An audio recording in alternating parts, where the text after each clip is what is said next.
Hello, and welcome to Temple Street, the magazine show brought to you by the Department of Communication and Journalism at Suffolk University. I'm Lisa Christ. And I'm Lauren Murphy.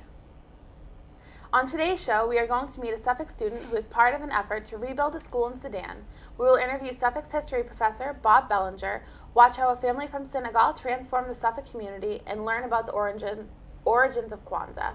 Then we are going to hear about people's favorite Christmas memories, see how two Suffolk students started a booming candy business, and take a look at a well-known Christmas tale that has been part of the holiday tradition. But first, while many of us take education for granted, the children of Wunlang, Sudan have only now gotten a school of their own. Local activist from Wunlang, Franco Majoke, is the driving force behind a major fundraising effort that made the school vision a reality. Jennifer Martinez and Victoria Costa-Rubio have the story. Nothing can be compared with Wunlang. This is one of the poorest areas in the face of earth in southern Sudan. When I visit the school, I found that kids sit under the tree. There was no building, no school supplies. Teachers were the same students in 5th and 6th grade. Kids were naked, they don't have clothes, they look poor. Franco Majak is founder of the Village Help for Southern Sudan, a nonprofit organization dedicated to giving the kids of Southern Sudan something they never thought they'd have, a chance at an education. The charity built the first school in Wunlang, a village in South Sudan. First, they hired a local company to drill a borehole. The people in Wunlang had been drinking water from dirt puddles, and for the first time, they have clean water. The organization also relied on the local workforce. They hired villagers to make the bricks for the school building. And then at the end, we found out that that was the first time in their life to be paid, to get a job that can pay them. Franco was born and raised in Wunlang, but was able to escape the war by traveling to Khartoum and then to Egypt. After 23 years, he went back to visit his family and realized his good fortune stemmed from his education, and he wanted the new generation to have the same opportunities. I was in high school, and majority of the high school students were involved in the war. So the Sudanese government was after the high school students because they were enemy to them. And it was too dangerous to me, and they were coming after us. But I was one of the lucky kids in the village because I have education. So I was able to read the map and direction. As of this year, more than 400 kids in Wunlang are the first generation to be educated. They were given uniforms, and now the focus lies on giving teachers more training and supplying more books.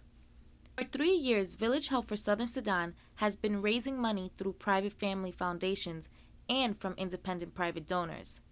Thanks to generous people, leaders of the organization say they were fortunate enough to make their vision of a school become reality.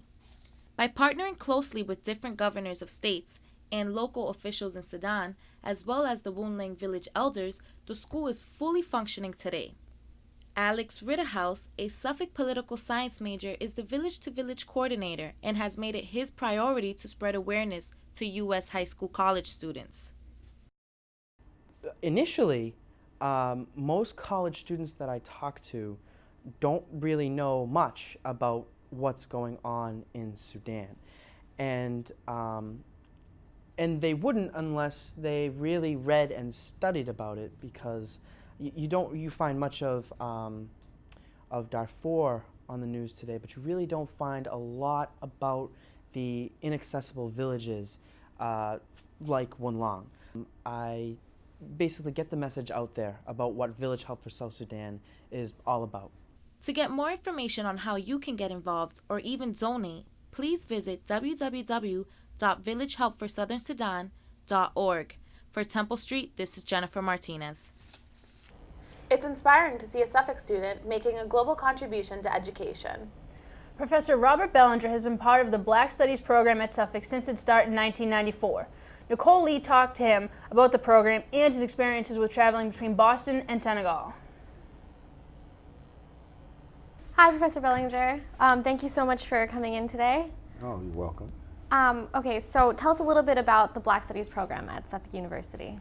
The Black Studies program at Suffolk University. It was started in 1994, so it's now 15 years old. It's a minor program, and it has a strong focus on culture and history, and those are my two passion, so that's where the focus is. And how has it changed over the years since you've been here? Well, it's grown quite a bit. It initially had a few classes in history and a couple of other departments such as English and government and in sociology. But now the history component has expanded, and also the classes that are designated as Black Studies classes has also expanded. And one of the areas that it's expanded into is in international studies, both through courses that we've developed and also through affiliations with other organizations and institutions. One of the things about it, it is both interdisciplinary and international, just by definition. And interdisciplinary in that it covers every discipline that is in the university. So it's the kind of minor that, or major program, if it becomes a major, that students can link with their majors and expand it in other ways. If you are an economics major, if you are a sociology major, a theater major, you can take Black Studies and explore the wealth of the African diaspora, the African continent, and connect that to your field. You can do an economic exploration, history exploration, so it works in tandem with any and every discipline. So if students realize that, we'd get a few more, I think. So I know that